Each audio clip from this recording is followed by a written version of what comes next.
Hi, I'm Anthony Carlo, standing alongside Ian Sachs after the Westchester Knicks 108-104 victory over the Iowa Energy. Ian, a big win, a bounce-back win. What more can you say? And you know what, Anthony? In honor of this big win for the Westchester Knicks, usually it's just you and me on camera. We're going to throw it to everybody. We've got 4 people coming up today. You'll be catching up with Jersey Joe Archino. I've got Johnny Diaz a little later in the show.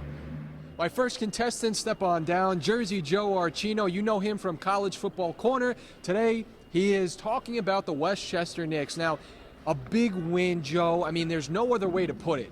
Yesterday, a heartbreaking loss. It came down to the final seconds. Really a loss that sucks the wind right out of you.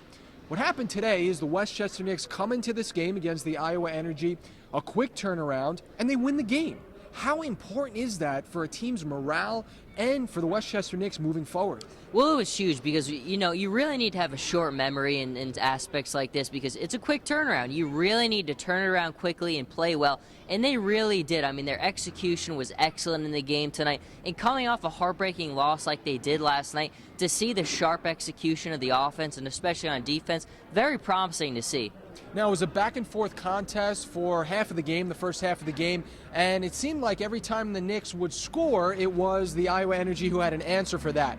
What was important was later in the game when the Westchester Knicks secured a lead, one man stepped up, and that was Langston Galloway, and he answered the bell with back-to-back three-pointers to keep that separation in this win. And listen, he was a key part of the victory with his 17 points. He was huge. I mean, he was just sharp all night from the beginning of the game to the end. Like I was saying a little bit before, I think the biggest thing, especially for Langston, was he was just quick and sharp through all the key phases of the game. The first quarter, the end of the second quarter, the middle of the third, and the very end of the game. He made all the big plays in the critical aspects, and that's a huge reason why they were able to come away with the win today. I got a couple of open looks and got a chance to knock them down. And I mean, like I always say, you just got to continue to answer back. I mean, especially in the D-League, guys are pros.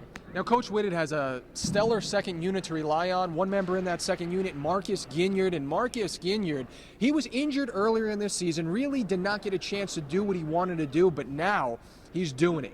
15 points.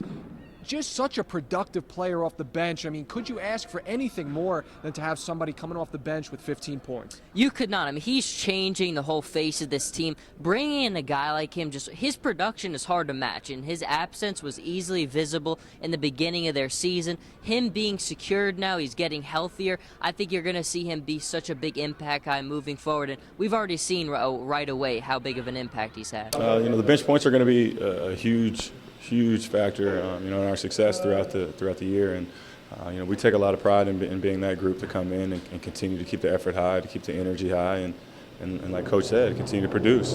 Well, you don't want to switch the dial now because my co-host Ian Sachs is coming up next with our analyst John Diaz and his thoughts on the Westchester Knicks win right here on the Westchester Knicks post-game wrap-up. Well, thanks, guys, for taking us halfway through. I'm now joined by John Diaz making his on-camera debut. John, I thought the Knicks would come out a little sluggish today after that heartbreaking loss to Maine last night. But you know what? They didn't. They fought in this first half. They fought the entire game. But who was the key in the first half?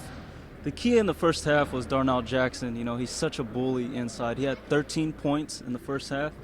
But then you're wondering what was going on after, so second half he kind of fell off. So that's right, Darnell finishing with just 14 points when he had 13 at the break.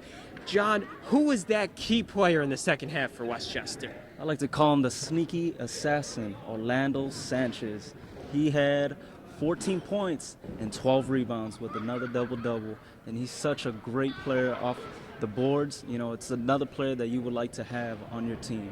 Well, the Knicks definitely have a lot of good players. 6 players in double figures tonight. We see that in both games here in this back-to-back. Johnny, how important is it to have such a balanced scoring attack? It's so important because when you have a balanced scoring, you're not just looking for one player. It's when all players play together. Remember, folks, basketball is such a team sport. It's not just I and team. So Could not have said it better. Going with the nice cliche there. The Knicks now improved to 7-12 on the season. Have a little bit of a breather. Not back in action until Friday. But that wraps us up for the post-game wrap-up. He's Johnny Diaz. I'm Ian Sachs.